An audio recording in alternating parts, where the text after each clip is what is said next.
In this episode of Other People's Airplanes, we speak with an F-18 driver.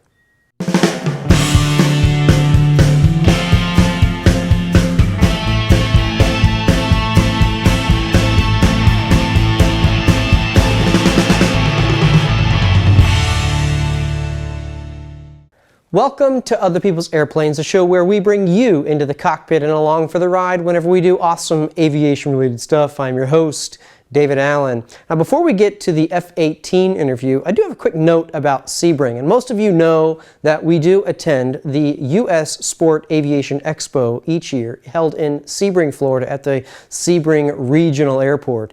It's a great little place to go and check out all kinds of LSAs and anything that has to do with LSAs. This year, we again teamed up with Sun and Fun Radio and Flight Time Radio and brought live video streaming each of the 4 days of the event. It was a grand undertaking and we had a blast doing it. The Sun and Fun Radio part was pretty much handled by Dave Shellbetter and his team, and then I handled the video streaming part of it.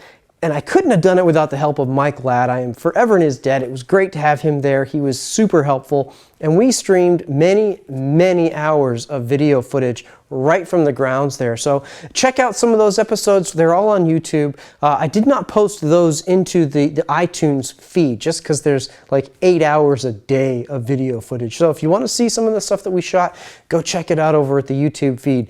There's a link probably right here for that. Now, of course, we always go to AirVenture Oshkosh and we shoot gobs and gobs of footage. We try to get as much of it out as we can right away, but this particular segment never made it into the feed. I believe this is from 2 years ago, or maybe 3. It's old, but it's a great segment. And so we're going to just turn it right over to Damon. This was part of Damon's 100 seconds for 100 years of naval aviation. Now, interestingly enough, this one went quite a bit over 100 seconds, and for good reason, because it was a great interview. So without further ado, Damon's interview with an F-18 driver. Hi, this is Damon. Today I'm joined by Captain Mutha Hubbard, and we are standing in front of this gorgeous F-18C. How are you doing today, sir? Outstanding, Damon. How are you? I'm doing great. We are just having a blast here at Oshkosh. Tell me a little bit about the aircraft behind us. You bet. This is the F-18 Charlie, introduced into the fleet in 1984. The Navy has a little over 500 of them, 1,000 Hornets, Super Hornets, actually 1,094 Hornets, Super Hornets, and F-18Cs in the inventory. And this airplane today is painted up to commemorate 100 years of naval aviation. It's painted up like our World War II airplanes, the Helldiver, the Hellcat, and the Dauntless. So you see it's a tricolor, dark blue, light blue, and white on the bottom, representing what our planes looked like in World War II as they flew downrange doing good stuff to people who deserved it. Well, I don't know if it's as effective as our modern paint scheme, but I think you should keep it, sir. Yeah, I like it. It's a very sexy looking airplane, and we're really proud of it. How'd you get your start in aviation? I'm a Missouri State graduate, electrical engineering guy. Again, I came to an air show when I was 10 years old, 1971, so that's going to tell you how old I am now. I saw the Blue Angels flying Phantoms. I said, when I grow up, that's what I want to do. I wasn't a Blue Angel, but I became a fighter pilot, and I've been serving for 27 years. I've flown the A6 and the all-type model series Hornets.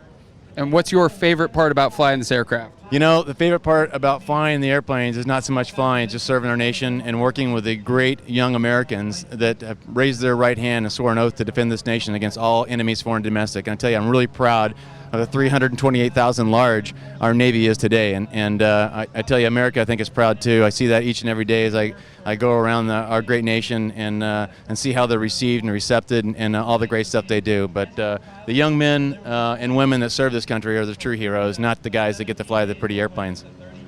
And if you had one piece of advice for the next generation that's interested in aviation, what would it be? I tell you what, if you want to do it, it starts right here in your soul. And I'm just a below average kid from Missouri that grew up and set his sights on serving our country and flying. And I didn't think it was going to last 27 years. In fact, I thought I would probably just stay in 4 or 5 years and trade my skills to the, this commercial airline industry.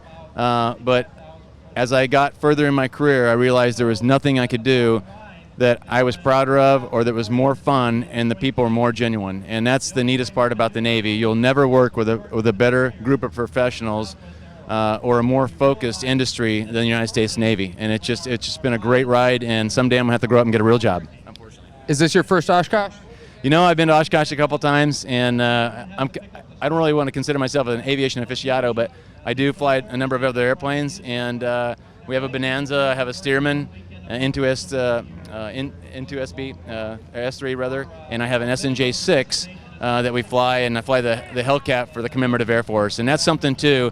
You know, a lot of people think that just because they don't have they're not smart enough to fly, or they're not physically equipped to fly, and it doesn't matter. Just because you may not have the physiology, if you're just passionate about aviation, you don't have to be a pilot. You can be a mechanic, you can be a contributor, a volunteer at the Commemorative Air Force, and I would encourage anyone to get involved with EAA, or the Commemorative Air Force, or the Department of Defense, or anything that they feel that they fit in nicely. And again, it's just to be part of something bigger than yourself. So you don't have to be a fighter pilot to contribute. And there's a lot of people that contribute to naval aviation beyond me, obviously. And your favorite thing about AirVenture 2011? The favorite thing about AirVenture 2011 is all the people, the great sunshine, folks like yourself that just love aviation and out here supporting it, and the young people. That's my favorite part, is parents bringing the next generation of fighter pilots out here, and introducing them, as my dad did so many years ago, getting me involved to create the next generation that's going to sustain America and keep us great and free.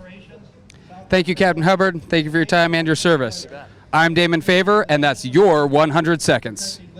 And just like that, we've reached the end of the episode. Huge thanks to Damon for running our 100 seconds for 100 years of naval aviation. When we did that at AirVenture a couple of years ago, it was a real cool segment. It was one of my favorites. I don't know how you guys felt about it, but I really enjoyed it. We have huge amount of footage still to get out to you. Stuff from AirVenture 2013, some more stuff from AirVenture 2012, lots of flying episodes, and some special tributes to some people who do some amazing work in the air. So stay tuned. Please give us a subscribe right here on our YouTube channel, or if you need to do it, you could use iTunes as well. If you're on YouTube, give us a thumbs up if you like the episode. That really helps us out. And if you happen to be on iTunes, a comment and a positive rating on our iTunes channel would be awesome as well. Thank you guys so much. We will talk to you next time. Coming at you in 5, 4, 3, 5, 3, 5, 4, 3.